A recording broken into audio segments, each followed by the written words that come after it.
Shalom Yasharallah. First and foremost, I want to say all praises, honor, and glory to Yahweh Bahashem Yahushai Bahashem Racha HaKwadash. Double honors to the apostles and elders of the house of David.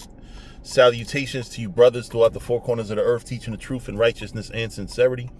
To you Israelite foreigners, come back home to the truth. To those that passed on serving the Lord, the dead in Yahushua shall arise first. To you sisters who believe, keep encouraging and supporting your brothers out here teaching us truth, and always commemorate the sister who washed Yahushua feet when you read the scriptures.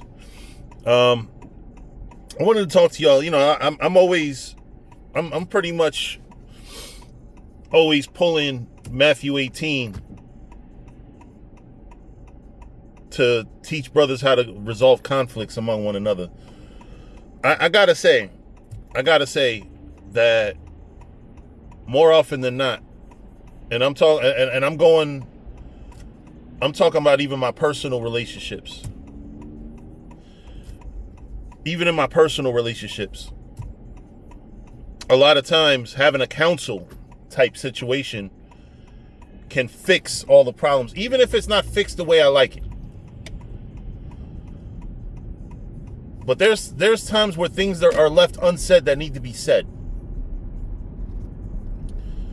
More often than not. And holding in that anger is only hurting you. You have to be willing to have the conversation. You can't ignore.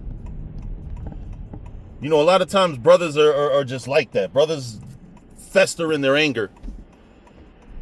You know, another way I've seen it described is stew. You're basically stewing in your anger. You know, because when you stew, you know, most of the time it's slow cooking. You know, you just a little bit of heat for a long time.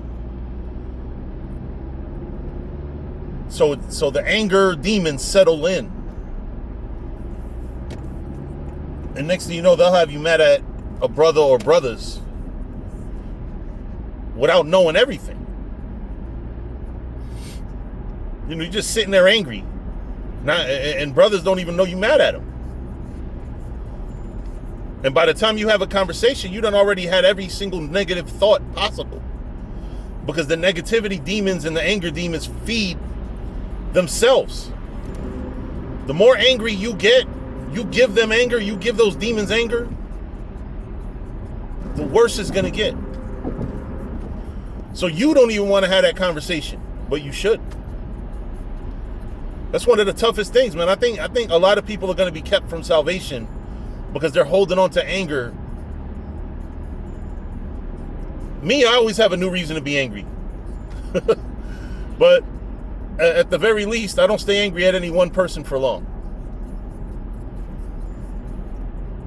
But you're gonna have men that it's gonna cost them their salvation. That's how angry they are and bitter at things that have happened in the past. I'm telling you, man. They say time heals all wounds. Yeah, time heals all wounds. It doesn't heal all relationships, though. Because I'm a stew in my anger. I'm going to say things, and I'm not going to say those things to the person that I need to be saying them to.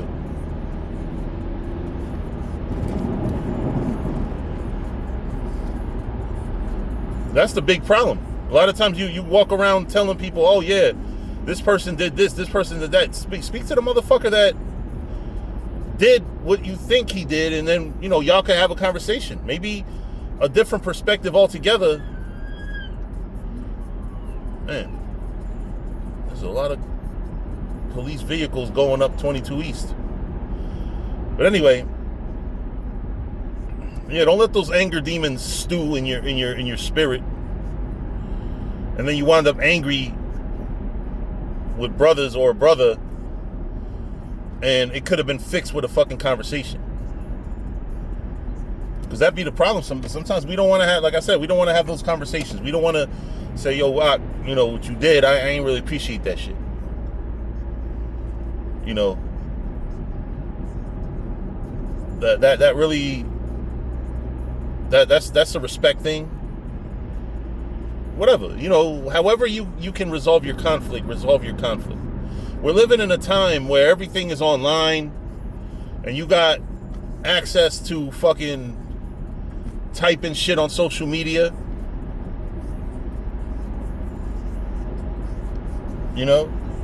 Social media can't resolve your problems for you. It only make it worse. I realize, like for the past few years, I've been trying to be very meticulous and very careful what I post on social media, because there's times that I'm sitting just making a general post and it'll be a specific person that'll get offended. There'll be one person that'll get offended. And you're like, what the fuck? I wasn't even talking about you. I wasn't even thinking about you when I wrote it. Oh, nah, you know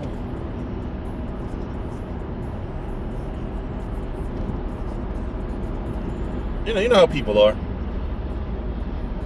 And then that guilty conscience gets to them too.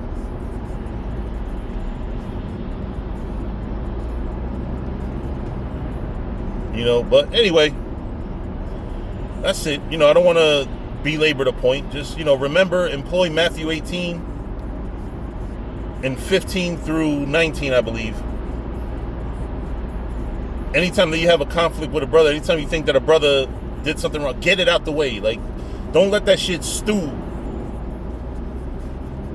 Because I'm telling you, it's going to fucking destroy you. Bad thoughts can destroy somebody just as bad as drugs. Just as bad as addiction. Alcoholism. Food addictions. Bad thoughts do the same thing. They'll drive you crazy. They'll make you do things that are against your own best interests. Trust and believe it. But with that, I'm going to say shalom.